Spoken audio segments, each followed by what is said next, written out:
Nosotros nos enteramos sobre un caso en particular, en primer orden, nosotros sabemos de ese caso producto, ya sea porque el cliente nos busca, el usuario nos explica sobre la situación del caso, un vecino nos explica sobre lo que tiene problemas en su propiedad, tiene problemas por la falta de pago, quiere realizar algún reclamo, tiene algún daño, tiene alguna infracción a alguno de sus derechos y él nos cuenta la historia. Esta historia generalmente debe empezar, ¿verdad?, con una hora cierta, con un día, con un lugar, con una persona determinada. Lo que generalmente nosotros conocemos como lo que está sucediendo, el problema, el conflicto que está sucediendo.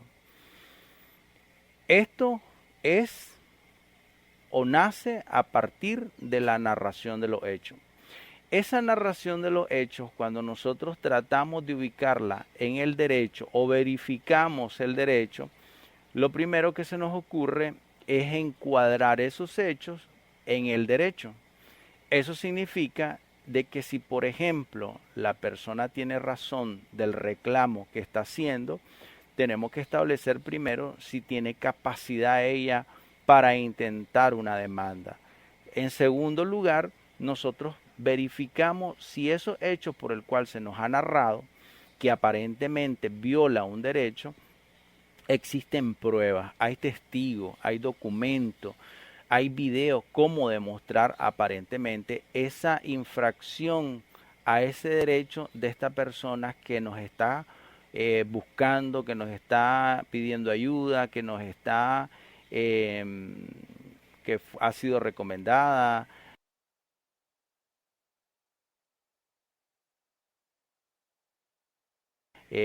Citada. Lo que nosotros tratamos de hacer es fabricar una demanda, realizar una demanda. Y ante ello, evidentemente, ya con la narración de los hechos, ya con la capacidad de esta parte, nosotros armamos lo que conocemos como la teoría del caso. Otra de las tareas que nosotros, o ya ustedes ya hicieron, ¿verdad? Ya la subieron a plataforma, es determinar la teoría del caso con sus elementos. La teoría del caso, por lo general, debe entenderse como tres cosas importantes, que es la teoría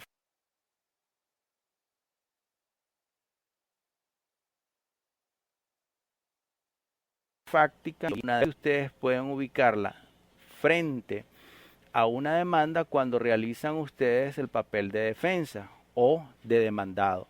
Entonces ustedes tratan de verificar si esa demanda cumple con ciertos requisitos. ¿Para qué? Para establecer la propia teoría de la defensa, de la parte contraria. Por eso siempre se debe de tener en cuenta, ¿verdad?, la teoría del caso, no solo de la parte contraria, sino también de la parte nuestra. ¿Qué elementos de prueba existen? ¿Cuál es la teoría jurídica probatoria? ¿Cuál es la teoría fáctica de nuestro caso? Indistintamente del caso ajeno. Así entro con esta introducción al tema de hoy, ¿verdad? Ya, por ejemplo, ustedes han hecho una demanda, han establecido las formalidades de este escrito de demanda, ya han establecido los hechos de que hay aparentemente la existencia de un derecho. Esta existencia de un derecho es prácticamente lo que ustedes han ubicado en su demanda como la teoría jurídica. El conocimiento de los hechos, la teoría fáctica, y por último tenemos las pruebas, que es la teoría probatoria, y ahí tenemos la teoría del caso. Pero ello tiene que formalizarse en una demanda de carácter procesal civil, con todas las formalidades. ¿Qué significa todas las formalidades? Primero, que tienen que estar claros qué tipo de proceso es el que están aperturando. Ya vimos nosotros en clase todos los procesos declarativos, vimos por ejemplo el proceso ordinario, vimos por ejemplo el proceso sumario, el proceso monitorio. Esta son la terminación del proceso por el cual nosotros vamos a presentar una demanda. De igual manera, tenemos que tener claro las partes procesales. ¿Cuáles son las partes procesales? Tanto el demandante como el demandado. O bien, cuando existen varios demandados, es decir, vamos a demandar a Juan, a Pedro, a María. Estoy perfilando en el caso de nosotros, de la simulación que ustedes van a hacer, que van a existir atendiendo, ¿verdad?, la participación de todos y cada uno de ellos, porque yo quiero que participen todos ustedes. Es decir, que no salga, que no falte ninguno de que no participe, porque en todo caso, pues no tendría el derecho a hacer examen. Entonces quiero que todos, por eso yo estaba preguntando ayer en el grupo si faltaba alguien o cuánto podían escoger para establecer ya por uno, por cada uno, ¿verdad? Quién iba a ser la parte demandada, quién iba a ser la parte demandante, quién podía ser el juez. ¿Para qué? Para estar claro del cargo que van a desempeñar y la función que van a realizar. Ok, esta demanda debe de cumplir con el principio de legalidad. ¿Qué significa cumplir con el principio de legalidad? Estamos hablando del artículo 420, que de igual manera hicieron muchos de ustedes me entregaron el trabajo muy bien, pero hubieron otros que no cumplieron el requisito del 420. El 420 establece 9 requisitos. Muchos de ustedes me pusieron 2, 3 requisitos, no me los pusieron todos. Yo les hice ver eso en la retroalimentación de la prueba. Ustedes tenían que definir inciso por inciso. Yo sé que algunos lo hicieron muy bien, yo los mandé a felicitar, pero otros no lo hicieron así. Me hacían ver de que sí estaban, pero no me decían cuál era. Y esa era la gracia. ¿Por qué? Porque a la hora de la audiencia ustedes tienen que decirlo.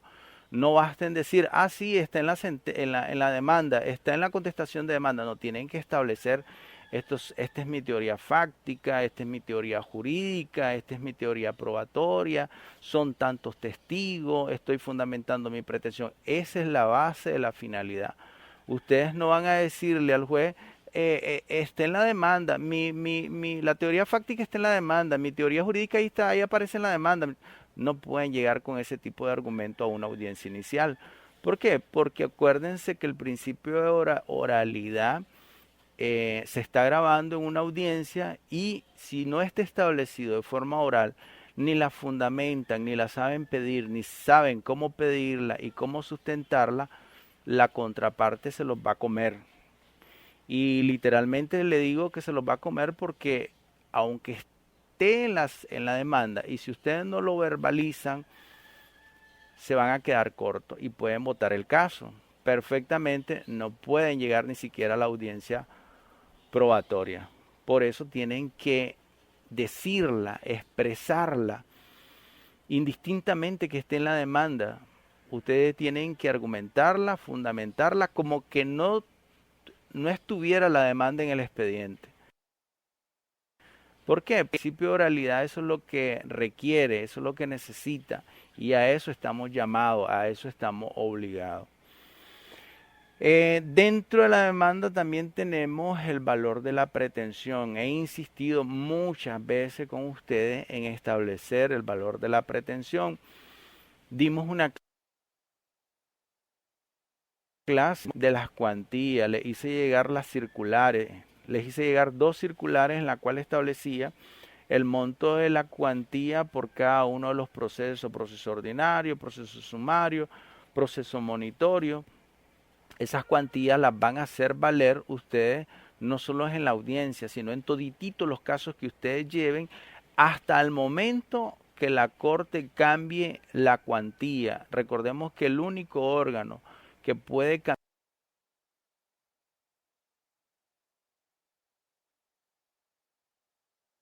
cambiar esa cuantía están vigente y es la que se utiliza, en verdad, tanto en Managua como a nivel nacional. Una vez que ustedes ya tengan claro, diciendo, ustedes sentar esa demanda con sus anexos con la prueba a la que han hecho referencia, presentarla ante el juez, ante la autoridad judicial, ante la jueza, atendiendo o estando claro qué tipo de proceso es el que están motivando dentro de la demanda. Por ejemplo, un proceso ordinario, un proceso sumario o un proceso monitorio. E inclusive en la clase de clasificación de proceso yo me adelanté y les expliqué sobre la jurisdicción voluntaria. La jurisdicción voluntaria, por ejemplo, no hay parte contraria. Sin embargo, hay un proceso. Sin embargo, presentamos una demanda que no necesariamente es extensa, pero sí agota todos los requisitos del 420. ¿Por qué? Porque recordemos que en el proceso de jurisdicción voluntaria yo soy el único que estoy llamado a abrir el proceso. Es decir, no tengo parte contraria. Yo le estoy solicitando al juez, por ejemplo, que me rectifique una partida de nacimiento, que me rectifique matrimonio, que me rectifique un certificado de función de mi mamá, por ejemplo, que me rectifique una rectificación o una reposición de certificado de nacimiento de mi hijo, por ejemplo. Entonces, esta experimente a mí me interesa, yo de manera personal la hago, la realizo la solicitud. No hay parte contraria, no hay demandado, no demando a nadie, no demando al registro, no demando a la alcaldía, no demando absolutamente a nadie. Petición formal y esta debe de cumplir de cierta manera con nuestra teoría del caso. ¿Por qué? Porque ofrecemos prueba. Al final del día, dentro de la solicitud de jurisdicción voluntaria, nosotros estamos acompañando un certificado de nacimiento que está mal, un certificado, por ejemplo, de inscripción que está mal, pero sí acompaño, por ejemplo, la fe de bautismo que decimos que está buena. Por ejemplo, acompaño un certificado de notas que decimos que está buena. Acompaño un que está buena. Y esas son pruebas que el judicial va a retomar, ¿verdad? En el caso exclusivo de la jurisdicción voluntaria, les estoy dando la diferencia para que ustedes entiendan entre una jurisdicción voluntaria donde no tenemos a un demandado en relación a un proceso sumario o un proceso ordinario. Hay una parte contenciosa, hay la parte contraria a mi proceso. Entonces, esa es la diferencia y eso es lo que se va a establecer en una audiencia inicial. Esta demanda con estas pruebas, ¿verdad?, se presentan ante la autoridad judicial, quien es la que va a decidir si admite dicha demanda, si la inadmite dicha demanda, si la manda a subsanar, si la manda a rechazar o si procede, en el caso de admitirla, a notificar. De todo esto que resuelva el juez, siempre debe de notificarlo. ¿A quiénes?